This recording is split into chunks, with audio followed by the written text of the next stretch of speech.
В кабинете директора Государственного музея страны царила особая атмосфера. Здесь для журналистов разложили часть особо ценных предметов, полученных президентом страны от его зарубежных коллег и друзей. 17 мая Абхазскому государственному музею исполнилось 100 лет. И в эту торжественную дату президент Республики Абхазия передал музею ценные предметы, имеющие высокую культурную ценность, подаренные ему ранее гостями и друзьями Абхазии.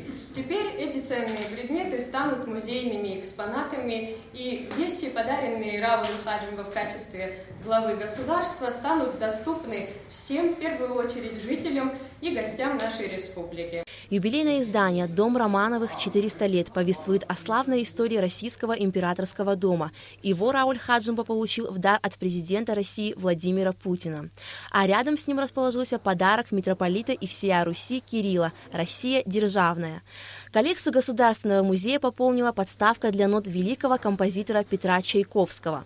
Всеобщее внимание привлек берет экс-президента Венесуэлы Уго Чавеса. В 2015 году его президенту Абхазии подарил посол Венесуэлы в России во время рабочего визита. Также музею были переданы различные статуэтки и тюбетейки зарубежных коллег главы государства.